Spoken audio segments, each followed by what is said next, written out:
Welcome to the You Can Man podcast, episode 52. I'm Josh. I'm Tim. And I'm Dave. And on this week's episode, Maplegrove Woodcraft.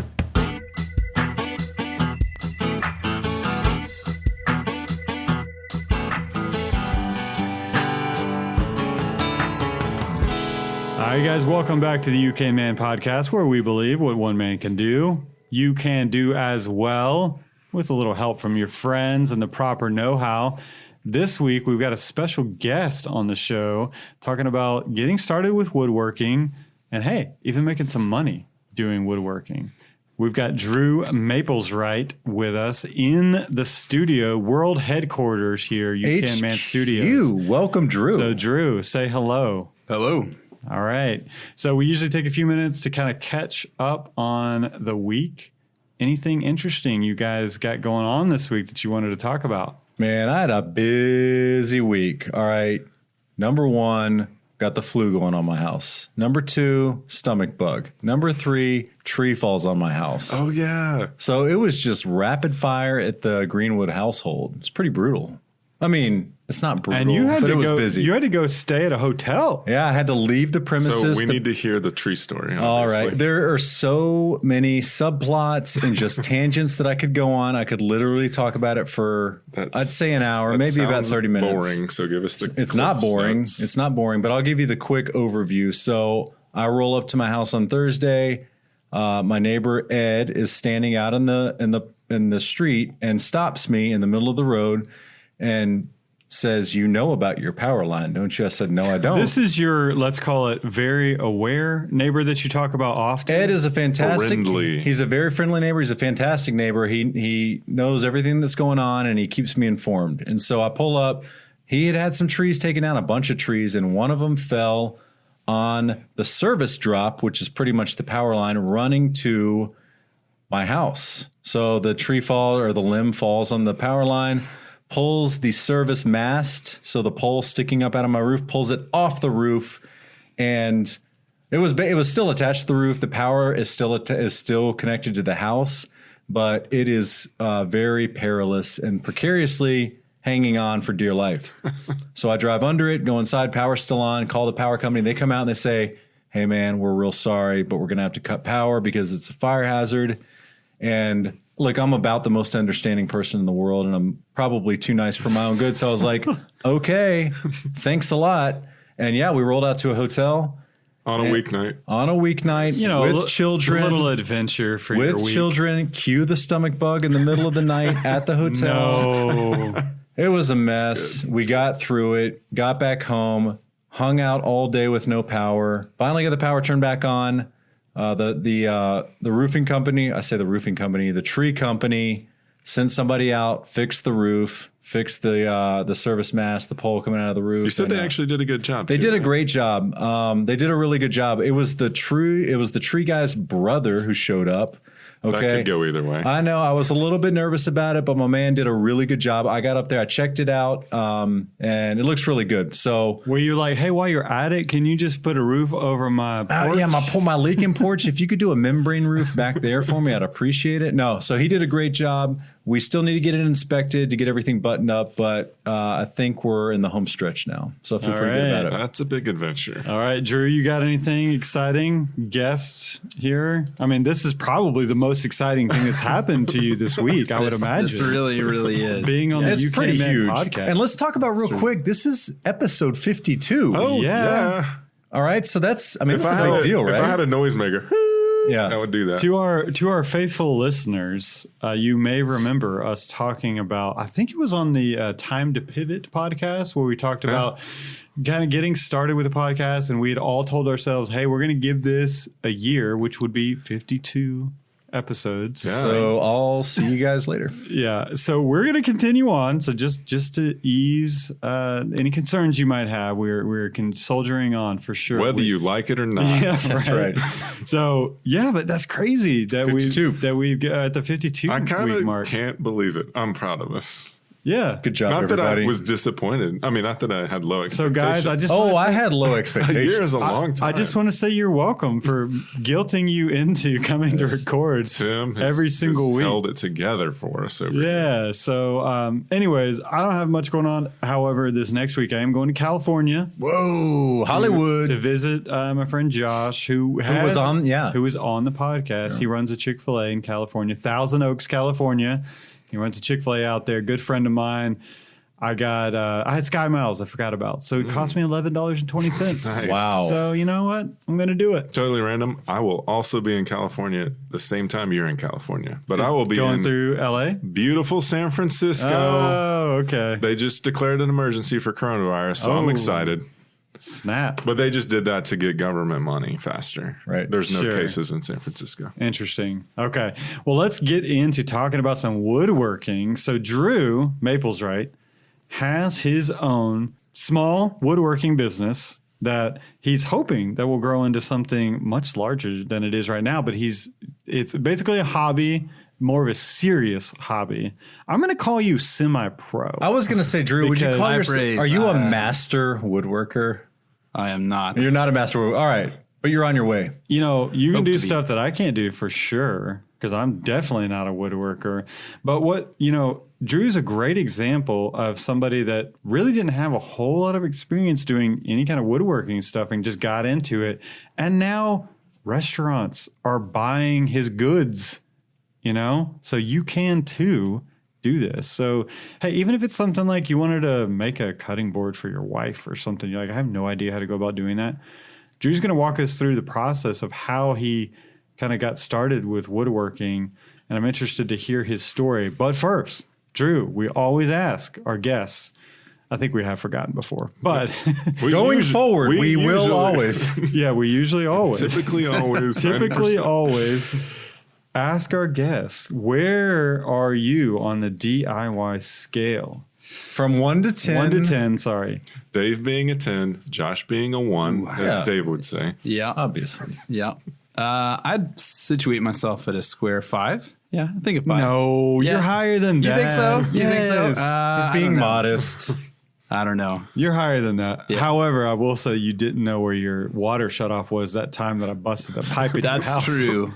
Now You do know what now. it is. Well, you do now. I Tim do. had to come to my house and find my air filter in my furnace. So don't feel too bad. I think I remember hearing about yeah, that. it was embarrassing. Yeah, to fill our listeners in, Drew called me over to help him with what was it? A stuck. Oh, somebody, the previous person that owned his house had left the hose on the washer attachment for the That's hot right. water The line. hot water. Yep. And we'll come to find out for good reason because it was seized. I was going to say, is it on there. frozen on C's there? on there. Yep. And I'm like, you know what? No, when he told me about it, I was like, oh, bro, I got Yeah, this. come on. No I big got deal. this. I'm going to just come over there a bigger and I'm just going to hammer. show you how it's done. And I'm just going to be Like 3 hours later. yeah. So, He's going to show his grip strength. so Yep. it was definitely seized up. And I start cranking on that thing. I'm like, well, we tried a few times, and I was like, man, did. I'm kind of worried that I'm going to maybe bend this pipe or something like that. He's like, I think I'm going to give it one more good go, and I did, and I straight busted that pipe. Water was spewing. My strength was so great Yep. that Tore that steel in half. I just tore that copper pipe. He didn't And have hot a wrench wa- in his hand. He just Yeah, grabbed hot water is just spewing everywhere. And what do? Drew, go turn your water off. I don't it. To know which what I to do. responded, I have no clue where that's at. Yeah. I just bought Yeah. this house. So he's running off. Hot water's running everywhere. Now, thankfully, his house, the washer connection is out in the carport. Yeah, really? it's like off the carport. It's off of the main part of the house. And so it wasn't spewing water in the interior living area of the nice. house. So that was nice. A little bit of a perk. But it was hot water. And then I just thought, oh, well, there's going to be a shutoff valve for the water heater. So I'll look up, turn the valve, turn the water off. Nice. So Easy crisis solution, averted. Fortunately. Yep. But I fixed it for you, though. You I did. went out to Home Depot. Is it still The whole holding 9 yards. well? Yeah, it's doing great. All right. No so problems there. I used some shark bite connections, put in a new valve altogether, right? You did. Because we just abandoned that old thing. Yep, that's right. And anyway, sorry, that was a much longer tangent. Well, it was nice to tie up that. Well, I can tell you right now that water does not go well with wood. It does not. It does not. Okay, Drew, tell us about your story. Where were you, say, I don't know, what, about 3 years ago before you? Yeah, that's 3, right. 4 years ago, probably. That's correct. Yeah, about three. Yeah, about 3 years ago, and you really weren't. You didn't really know a whole lot about woodworking, and then got into it. So tell us a little bit about that journey. Yeah, I did. So I kind of grew up around woodworking. My grandfather was fairly involved with it, maybe not to the scale that I am, honestly, at this point, continuing that legacy. So he didn't really pass a lot on. I was a little bit too young, and then his health kind of declined over time. But so I was familiar with that growing up. And then in 2016, my wife was talking about wanting a round farmhouse table, right? And so I got to looking online, and I was like, holy cow, these things are pricey. Yeah, you can drop some money. Yep. So I said, you know what? Let me try to do it myself. I'll just whip one up. Yeah, right? Just out of thin air. So it was an ambitious first project to try and tackle. It was a 6-foot diameter round farmhouse table that I used just 2x material, right, from Home Depot on. It took about a year for me to complete, and there were a lot of hiccups along the way. I remember at one point, basically I had cut off one board of the circular arc, and so I had to dowel in and backfill it with ingrain to ingrain, and so it was really jank. So that was the first project. It's just character. Yes, that's what we say. Yep, for sure. Because it's sitting in my dining room right now. So I did that, and then following on the heels of that, after the year that I finished it, I built a pantry out of 1x material, so upgrading from 2x to 1x for my sister-in-law, and that also went pretty poorly. It went okay, but just dowel joints, that kind of thing. Now, were you looking at resources like on YouTube as you're going through this journey of figuring out how to do this stuff? Yeah. So there was a dude for the farmhouse table. I think it's Modern Builds is the name of the guy. I've seen that. Yeah. I've watched Modern Builds. I followed pretty closely, like T for T with that table build. On the pantry build, there was some skill development there because I just kind of found a picture and just drew up plans myself and went to town. So yeah, a little bit of advancement there. So anyways, I got through both of those furniture projects, and I was like, man, this takes a ton of time. I don't really think I know what I'm doing all the way. Let me just backpedal away from this. So I put it aside for a while, and then I was on a mission trip into South Carolina for Florence with a guy from church named Bill Robinson, who we kind of hit it off talking about woodworking, and found out he had a shop. So I said, hey, I'd love to try making some cutting boards for Christmas for my family, just gifts to pass around. He said, sure, come along. So that was really when it kicked off because I got to get in. And so I had up to this point just been working with super, super basic miter saws, and that's about it, right? I had dimensional lumber, and I was just cutting down the links. So I got into his shop, and he walked me through all of the different operations. So table saw, planer, joiner, bandsaw, all of those kinds of things. And from there, it just kind of blossomed out.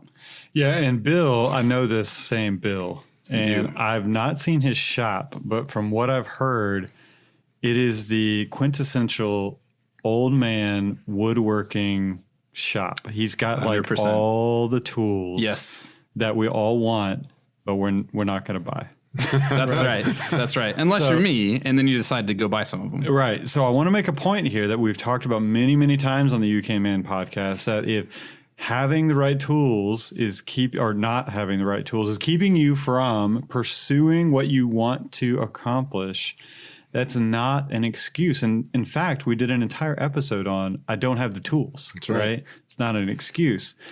And so there's there's friends. Reach out to your network. Yeah, beg, borrow, or steal a tool to make it happen. There's going to be, hopefully you can find the older gentleman, Bill, in your life that has these really nice tools that Drew got to use. So tell us about that. A lot of, and this, not to interrupt, but a lot of these guys that have a passion for whatever it is, woodworking, trains, whatever they're into, they love to share that knowledge. That's true. Like they really like imparting that knowledge on the next generation. So go true. for it. We need more of that. And I'd say too, just to tag off of that, I mean, pretty much every so I use a lot of machines, but you don't have to.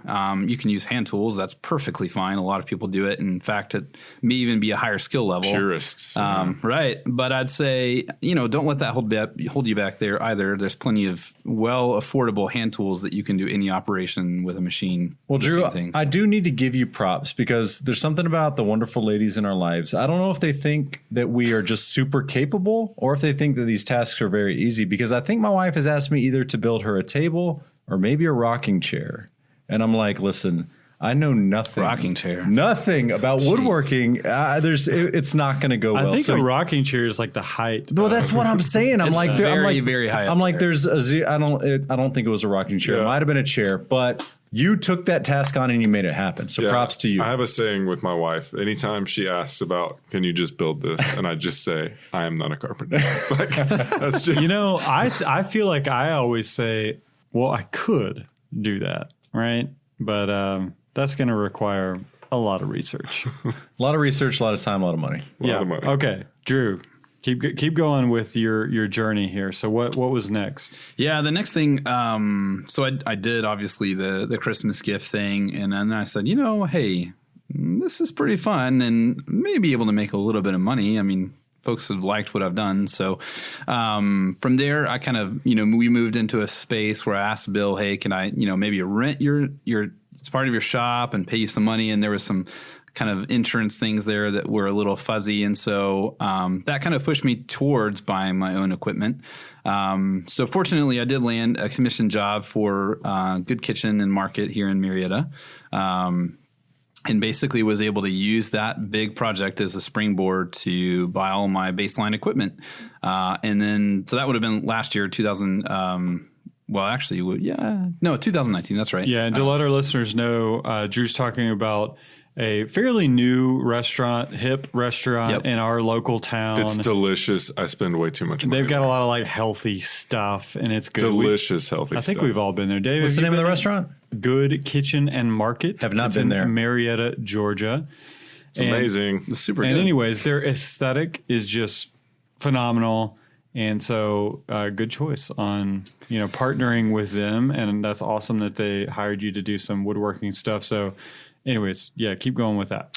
Yeah. So following up after that, we kind of took a lull after that big commission job. And then the tail end of last year around the holidays, we started doing different craft fairs and that kind of thing. And had a really good experience.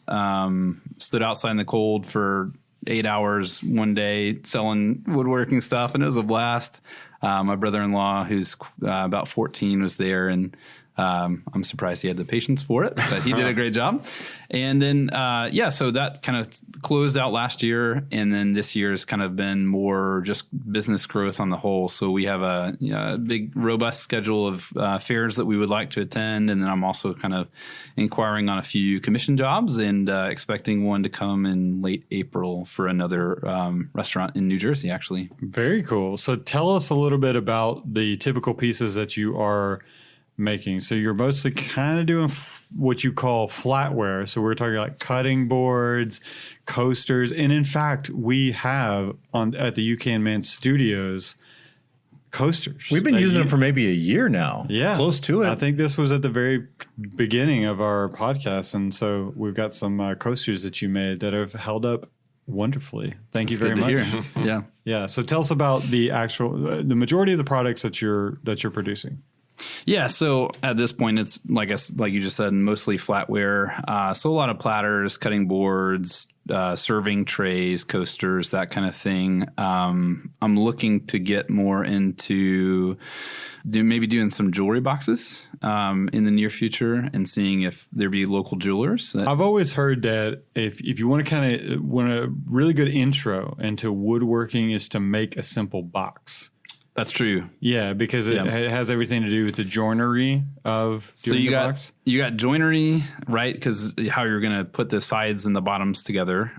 You also have just dealing with flatness and squareness, right? So those are kind of the key, characteristics that you go for when you are woodworking. Is you want something that's flat and you want it to be square. So straight 90 degree, unless you're doing obviously curved items. So Now I'm curious with the flatware, what kind of treatment goes into those pieces? Do you have to coat them, or do you impregnate them with some sort of oil? How does that work? yeah, so dadgummit, you stole one of my trivia questions. I was going to save for the end. So I was going to ask you guys what's the main food safe finish option, and that would be mineral oil, and that's pretty much what I use most of the time for the cutting boards and that kind of thing. Okay. So I'll use tung oil for coasters sometimes, since they won't have any kind of food contact. So, but yeah, I mean, that's the oils are what I like to use. You do need to apply some sort of treatment, though. Is that right?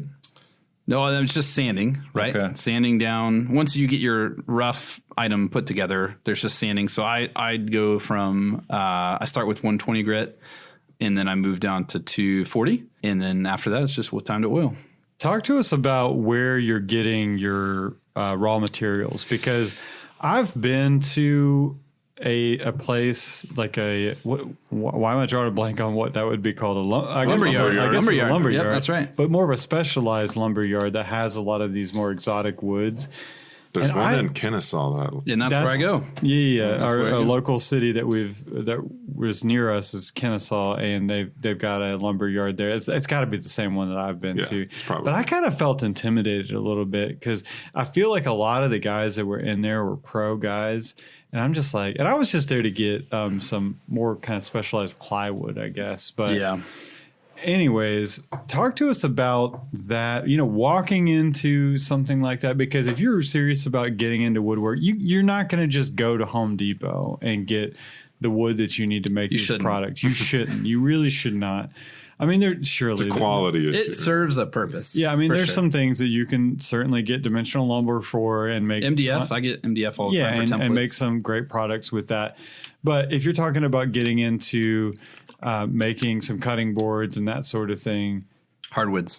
hardwoods, then you're going to want to go to a specialty lumber yard. So That's talk right. to us about that process. Yeah, so the ones you guys are talking about is Peach State Lumber. And so I go there fairly frequently now.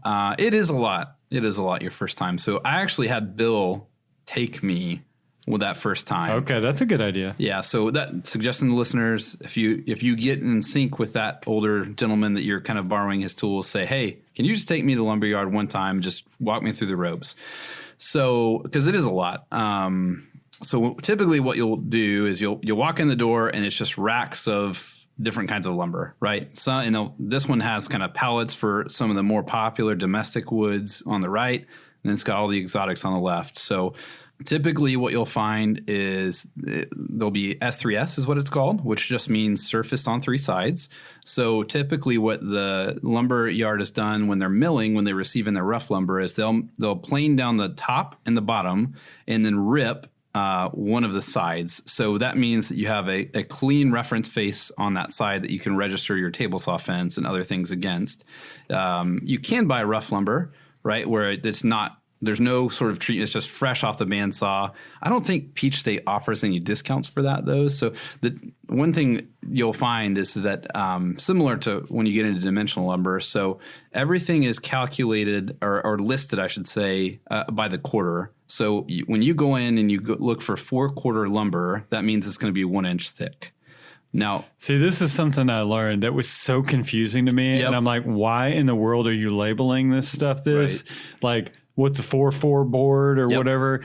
It just didn't make any sense to me. And then I literally had to Google it, and I'm like, oh, okay. it's very 5-quarter easy. board. But when okay, you first got see it, it's disorienting because you're not used to it. But it's very simple.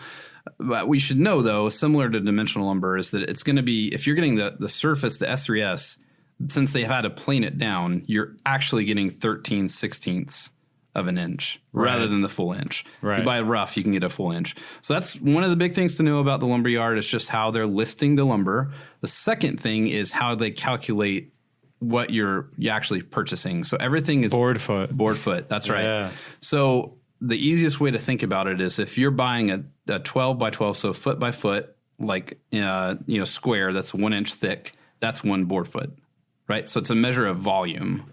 Right. So all you do when you're calculating is you'll measure it out, length, width, and depth, and then divided by 144. Okay. See, this is good stuff to know because good. I think this is giving our listeners that want to get into woodworking some basic things to know when they go to the lumber yard. So For sure. You guys listening to this, look into it. Now you have some terms to throw around. I've got a pro tip. Take your wife to the lumberyard for the very first time and just act like you know what you're doing. Just be like, she hasn't ever been here before. Yeah, that's exactly what I did. Can you kind of walk her through how this works? Because, she's just never been around. I went to this. Peach State and picked up some hickory and got out of there and felt pretty confident. And I didn't know anything. So it can be done. Good job. It can be done. Yeah, it was actually a really pleasant time when I went because I remember I was able to back my car like right up into the lumberyard and they loaded the plywood into my car. I'm like, service. what is going on here? Because I'm just so used to Home Depot. Yeah, I'm so used to like injuring myself loading all this stuff in at Home Depot, and so that was a pleasant experience. But that is really good to know because that's just like really good practical advice about going to the lumberyard. Because if you're serious about getting into woodwork, you're gonna have to go to the lumberyard, and so knowing those things is great to know. So, okay, Drew. So let's imagine one of our listeners. They're wanting to get started. They're serious about it. They've maybe done some smaller projects like you had said that you had done with the table and that sort of thing. Let's talk about equipment. What are kind of the basic things that you're going to need to do if you're actually really serious about woodworking? So tell us, like, do I need a planer? Like, I think that's something I'm going to need probably because you talked about squareness and flatness and that sort of thing. So is that's something I need? Yep. Yes, I would say so. If you're going to get into hardwood, using hardwoods specifically, dimensional lumber, you can maybe get away without it. But I have about 7 different items. And so that sounds like a lot, I know. But I'll be the first to say you can do it economically. So everything that I've gotten, I think, has totaled up to under $1,000. Really? In terms of equipment. Nice. Okay. Yep. So the trick is to, keep your eyes, this is the basics, right? Keep your eyes open for eBay, Craigslist. I actually bought my bandsaw from a pawn shop out on the other side of town. Nice. And got 35% off of it. So yeah. Sweet. So a few things that I would say, table saw, most woodworkers will say is the workhorse of a shop. So table saws allow you to rip, so go along the grain, right? And then also do cross cuts, which would be across the grain. So think of a miter saw, which is another item you can plan on getting. It also does cross cuts. So those are the 2 different types of cutting that you can do. A bandsaw is also actually may use my bandsaw more than my table saw. I love using the bandsaw. So a couple things you can do, obviously, with the bandsaw are curved cuts, especially if you get down to using smaller blades. If you go up to higher blades, it's a little bit more difficult. You can also resaw lumber. Do any of you know what resawing means? Okay. Nope. All right, cool. So resawing is just basically, so imagine you have a 1-inch thick board. You can cut that in half. Right, so you're taking the depth down. So a bandsaw will allow you to do that. Because the blade, gotcha. Yeah. So resawing is pretty awesome because what you can do is you can resaw the same board and then you can lay it down, and the grain patterns are going to match, and that's called book matching. Book matching. Yeah, that's right. Heard of That's that. how you do it. Yep. Wow. So man, I just learned something huge because I've heard that term, and I'm like, how do they do that? And why is it so special? The bandsaw. Now I know. The bandsaw's the answer. Yeah, none of the UK Man hosts are woodworkers. We're just not. No. That's just fine. So planer, we've already talked about, and I'll talk about a joiner. Joiner's kind of a subsidiary of a planer. So if you think about it this way, a planer has a bed, and so the cutters are parallel to that. So whatever, it's going to be referencing off of whatever is riding over top of that bed. So if the thing that's riding over top of it isn't level and flat, it's going to mirror, right? So you have to start with a flat face. So a joiner, I put this as kind of a maybe auxiliary. Like you can actually get away without using a joiner. You can make different like sleds and jigs for your table saw to get a straight edge. But a joiner is super helpful. So like a joiner, if I'm making like a butcher block top of something like cutting board, I'm going to need a joiner because I want to have, if I'm gluing all these pieces together, right? I need to have completely straight edges on these pieces that I'm gluing together. And I would use a joiner for that. Is that right? Yes and no. So you can probably get away without it. Joining, I often have to do if I get like a really crooked or cupped board. If you're doing cutting boards, if you're careful, right? If you're buying S4S or S3S, all of the top surfaces. So basically what I do is I run it through and I cut strips and then I turn them on the side. So I'm using the parts that actually glue together as being what they've already surfaced from. You're using the The factory, factory, if you want to call it that. Okay. Yep. So yeah, I'd say joiner is helpful, but not completely necessary. Okay. Yep. Nice to have. It's nice to have. Yep. You can make your table saw work. So benchtop sander, that's another one that I think is actually a must have. So I would go with one that has a belt sander on the top and then a disc sander on the side of it. Reality is that you're never going to get anything completely to a finished shape when you run it through either the bandsaw or the table saw or anything like that. You're going to have to do specifically with the bandsaw and the curves and that kind of thing. So it's really essential to have some sort of benchtop sander that you can do that final shaping on. On the sanders, an orbital sander is also a great thing to have. I actually just have a super cheap Black & Decker one that I've been using for the last year or so now, and it's done just fine. So I wouldn't go overboard with getting an orbital sander. Festool is a brand that has like a $800 orbital sander. It's just ridiculous. So don't go for that. That's what this old house uses. Yep. They're amazing, but they're unnecessary. And then a couple of last things are a router. So a router is super helpful to have for what I'm doing because of roundovers and that kind of thing. So fitting the edge profile. So, you can leave things square, but sometimes you want to switch it up and do kind of a rounded side or other things. Another thing that routers are also helpful for is on some of so actually for Good Kitchen, when I made their coasters, I made kind of a dip in the middle where a glass could sit on. So I actually used a bowl bit in the router, and that's how I was able to create that concave segment. Yep. So, and then I throw it out there. Depending on what kind of woodworking you're doing, you may not need this, but a drill press is super helpful. Oh, yeah. Yeah. So I actually used that quite a bit. So a lot of times what I do is use what are called Forstner bits. So a Forstner bit is amazing because the reference for the cut, unlike a hole saw, is the reference is actually the edges. So it makes a super, super clean cut as it's going through the wood. Right. Yep. Yeah, and then the bottom of that is going to be like a flat. Yeah. If you don't have to go all the way through. So if you don't want to, you can just leave a flat surface. I've ruined a ton of wood trying to do jobs with hole saws that I needed a Forstner. Yeah, me too. Me too. Yep. They just won't do it. No, not. Yep. Right tool, right job. Yep. And I don't even own a Forstner bit, but you're right. There's been jobs that I've done where I'm like, man, if I just had a Forstner bit, that would have made this way easier for sure. That was really encouraging to hear that pretty much all these woodworking tools, you're sub $1,000 on this.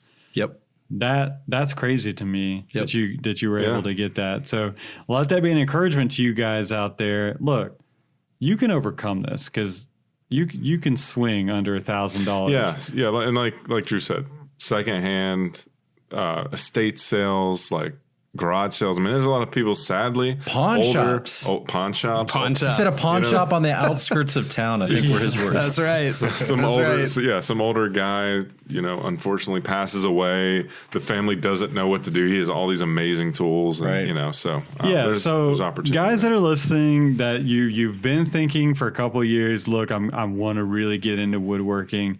Let this be your encouragement to just really get into this and do this.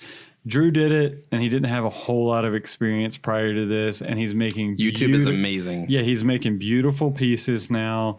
And so, Drew, just to wrap us up, tell everybody how they can find you and maybe even buy some of your wonderful wood products that you're making. Yeah, so a few ways. If you want to shop online, we do have an Etsy shop. So it's etsy.com/shop/Maplesgrove Woodcraft, all one word. I don't focus a lot on online sales. I'm more of a local guy. So follow me on Instagram. It's going to be Maplegrove_Woodcraft. Also on Facebook, we're there at Maplegrove Woodcraft, all one word. And then honestly, how I like to communicate best is you can just email me directly. So you can email me at maplegrovewc@gmail.com. I love to do custom work as well. So if you see anything on our Etsy and you're like, man, I like that, but maybe with this kind of wood or that kind of thing, feel free to reach out. So. Okay, I've actually got something custom that I might have you build. Oh, for boy. me. Yeah, so I'll tell you about that later. Nice. But all right, Drew, man, thanks so much for coming on and talking to us about your business and your woodworking. That was really helpful. Yeah, there's so many. I mean, this woodworking is always something in the back of my mind. Just being like a DIY person, I'm like, yeah, I should really try to get kind of good at this a little bit. You need to know a little bit about it. Yeah, but now, I mean, Josh, why don't you buy all the tools and then we'll come over and use them? yeah, I mean, I probably have like 3 of those tools. I inherited a bandsaw from my grandfather. Yeah, that and looks I remember awesome. doing tons of projects with my dad on it. And I've never used it. Oh, that's sad. Yeah, well, we're going to do that. All right. Yeah. Cool. We're going to take a quick break, and Drew, our guest, has the segment for us this week. We'll be right back.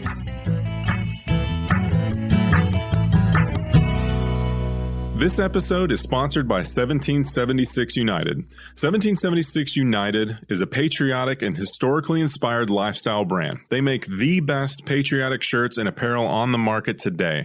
I personally own many of their products, and if you want to don patriotic gear without looking gaudy, check them out on Instagram, Facebook, and at 1776united.com.